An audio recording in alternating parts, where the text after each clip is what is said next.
मित्रांनो, Safarnama with Madhura YouTube चॅनलमध्ये मधुरा तुमचं खूप खूप स्वागत करते आणि आज मी खूप दिवसांनी तुमच्यासाठी लॉंग व्हिडिओ घेऊन आली आहे, जो की व्हिडिओ हा आपला खूप इन्फॉर्मेटिव्ह असणार आहे।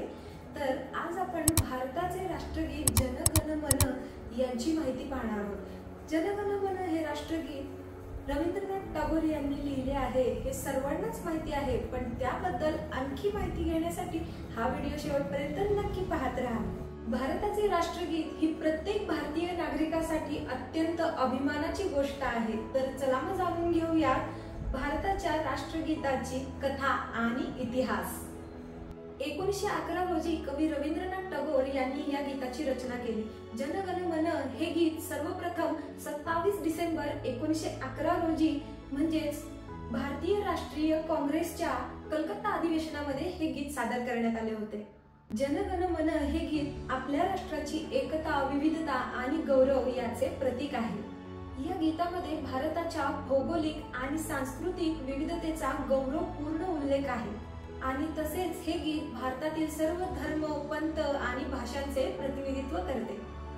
मित्रांनो, 15 ऑगस्ट 1947 रोजी भारत देश स्वतंत्र झाला हे सर्वांनाच माहिती आहे, पण तुम्हाला माहित आहे का की जन गण मन या गीताला भारतीय संविधानाने अधिकृत राष्ट्रीय गीत म्हणून कधी मान्यता दिली? तर चला मग पाहूया। 24 जानेवारी 1950 रोजी भारतीय संविधानाने जन गण मन या गीताला भारताचे अधिकृत राष्ट्रगीत म्हणून मान्यता दिली। या राष्ट्रगीताला कवी रवींद्रनाथ टागोर यांनी संगीत दिले आहे आणि हे गीत 52 सेकंदांमध्ये गायले जाते। राष्ट्रगीत गायनाचे नियम तर प्रत्येक भारतीय नागरिकाला ठाऊकच आहेत। भारतीय संविधानानुसार राष्ट्रगीताचे गायन करताना योग्य आदर व सन्मान राखणे आवश्यक आहे। तर मित्रांनो, भारताचे राष्ट्रगीत हे आपल्यासाठी एक गीत नसून तर भारताच्या एकतेचे आणि गौरवाचे प्रतीक आहे। मित्रांनो, 1947 रोजी भारत देश स्वतंत्र झाला। भारताचे पहिले पंतप्रधान, पहिले राष्ट्रपती हे सर्वांनाच माहित आहे, पण मित्रांनो तुम्हाला माहित आहे का की 1947 पासून 2024 पर्यंत म्हणजे आतापर्यंत कोण कोण राष्ट्रपतींच्या लिस्ट मध्ये आहे आणि कोण कोण पंतप्रधानांच्या लिस्ट मध्ये आहे? तर चला मित्रांनो जाणून घेऊयात। स्वतंत्र भारताचे पहिले पंतप्रधान पंडित जवाहरलाल नेहरू यांनी 1947 ते 1964 या कार्यकालामध्ये औद्योगिक क्षेत्रामध्ये तसेच विज्ञान आणि तंत्रज्ञान क्षेत्रामध्ये खूप मोठी प्रगती केली।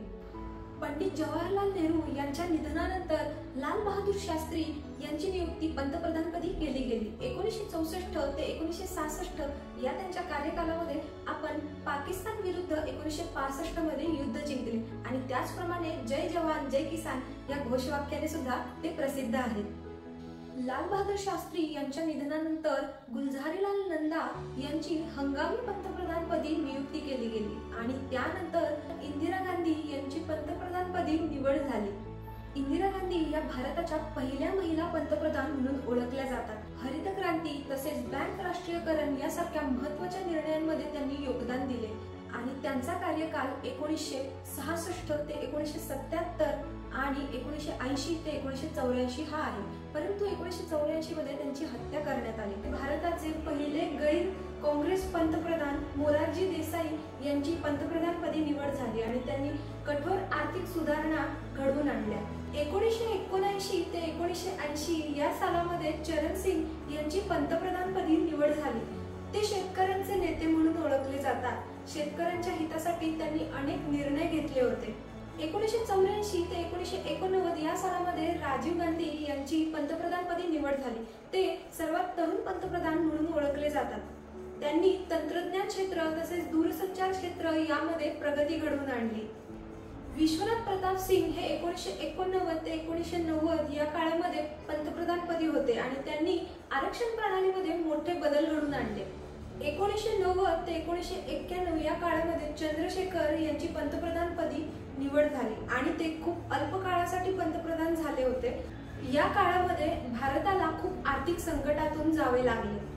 1991 ते 1996 या काळामध्ये असलेले पंतप्रधान PV नरसिंहराव यांनी खूप आर्थिक सुधारणा घडवून आणल्या, तसेच त्यांना आर्थिक सुधारणा आणि उदारीकरणाच्या प्रक्रियेचे जनक म्हणून ओळखले जातात। 1996 ते 2004 या सालापर्यंत अटल बिहारी वाजपेयी यांनी पंतप्रधान पद सांभाळले। त्यांनी अनेक योजना राबवल्या।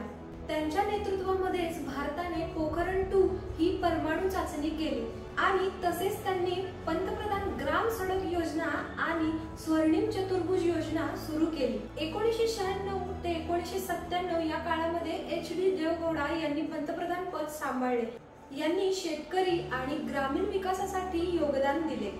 त्यानंतर 1997 ते 1998 या काळामध्ये इंद्रकुमार गुजराल हे पंतप्रधान पदी होते। गुजराल सिद्धांताच्या माध्यमातून त्यांनी शांततेच्या दिशेचे काम केले।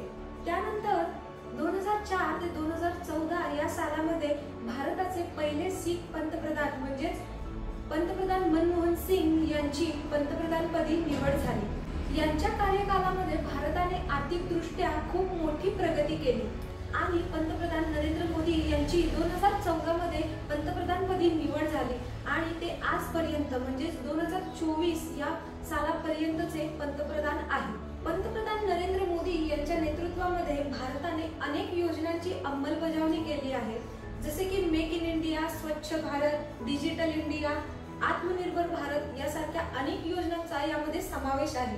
तर आता पाहूयात आपण 1947 पासून 2024 पर्यंत म्हणजे आतापर्यंत राष्ट्रपतींच्या लिस्टमध्ये कोण कोण आहे। स्वतंत्र भारताचे पहिले राष्ट्रपती डॉक्टर राजेंद्र प्रसाद 1950 ते 1962 हे भारताचे पहिले राष्ट्रपती म्हणून ओळखले गेले आणि त्यानंतर त्यांच्या कार्यकाळामध्ये भारताचे संविधान लागू झाले आणि त्यांनी 2 काळ राष्ट्रपती पद सांभाळले। नंबर 2 डॉक्टर सर्वपल्ली राधाकृष्णन 1962 ते 1967। नंबर 3 डॉक्टर झाकीर हुसेन 1967 ते 1969। नंबर 4 वराहगिरी वेंकटगिरी 1969 ते 1974। नंबर 5 फखरुद्दीन अली अहमद 1974 ते 1977।